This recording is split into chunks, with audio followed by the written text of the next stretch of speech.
As always, this is Mikhail or Michael speaking, and before the video starts, I want to say thank you all who decided to support me financially, be it through Patreon, PayPal, or Super Thanks. As always, your help is tremendous, and I'm very thankful for that. Now, first things first, let's discuss a situation that is currently developing within Krasnogorovka city. Here, as a result of successful offensive actions conducted in the northwestern portion of the city, Russian forces were able to advance and expand their control within the locality, and with this portion of the city added to the Russian control, overall zone of Ukrainian control within the city shrinked yet again. Now, as the dynamic on the front line implies, Russians will continue to advance in all directions, fighting within the northwestern outskirts as well as within this remaining small residential area in the north.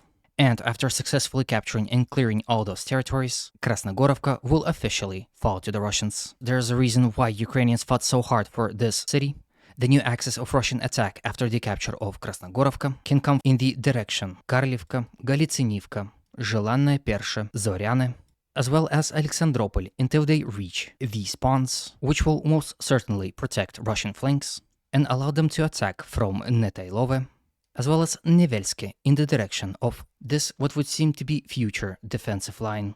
Ukrainians will surely use this bottleneck to their advantage. It seems Russians are attempting to establish a new front line along these villages up until Vovcha River so that they can safely attack towards their strategic goal of Kurakhova. Now, of course, as always, I would like to know your opinion on this situation. It would be most interesting to read your replies. While you're at it, please consider supporting this video with a like, comment, and of course, subscription if you haven't subscribed yet, because those actions not only motivate me to work harder, but will also boost the algorithm and help this video reach new people. Thank you in advance, and let's move on. From Krasnogorovka, let's move to Pokrovsk direction and discuss recent Russian advance around Novoselivka Persha. Here, as a result of successful assault conducted from this village in the direction of Ukrainian-controlled village of Mezhove, Russian forces achieved a breakthrough and, as a result, captured this portion of the front line and entered the very first houses of a very small village of Mezhove. As of right now, fighting continues within the village itself,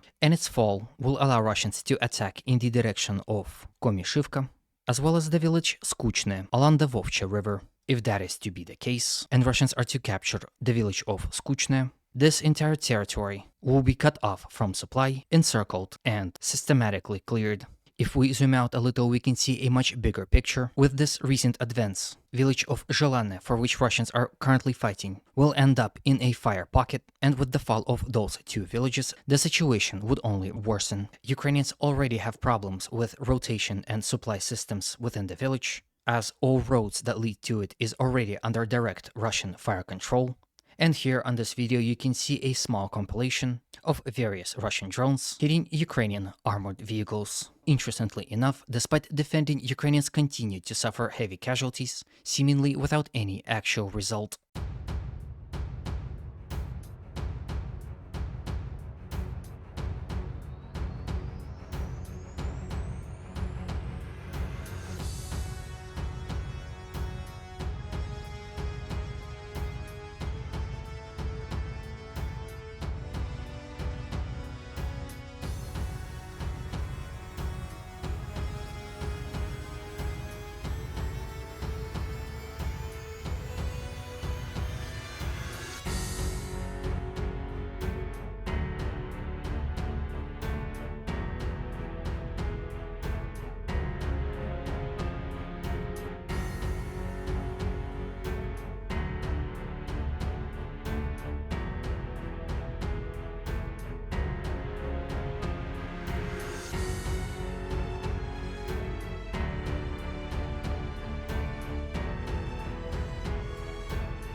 Russians also advanced ever slightly within Ivanivka, not only increasing their control within the village, but also capturing those fields, thus increasing the buffer zone between Ukrainians and their positions within the village. And those were the territories within the Ivanivka village and around it that Russians captured within the last 24 hours.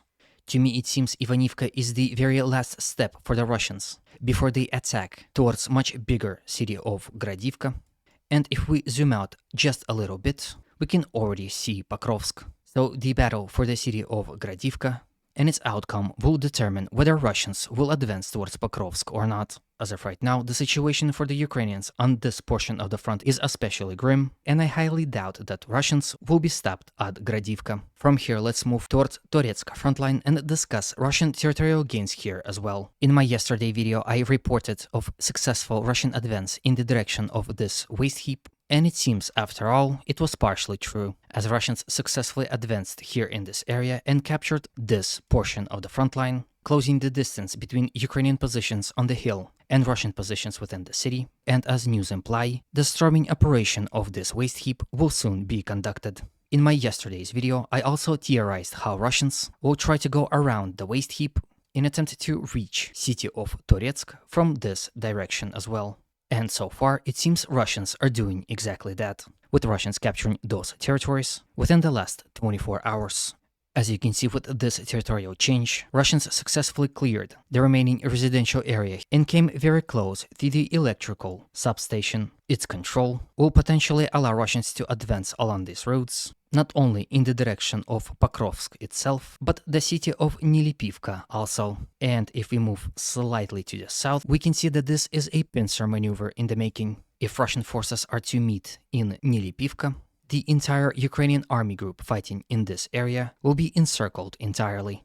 The question now is whether Ukrainians will try to hold on for as long as possible like they did in Avdiivka and almost end up in a encirclement, or will not tempt fate and retreat from this front line entirely. So in conclusion, the trap is closing, and closing faster each day. With this I end today's video. Hopefully it was to your liking and was informative enough. As always, humanity calls me to condemn all violence against human beings. Have a good day, and always remember, Russia will be free and great.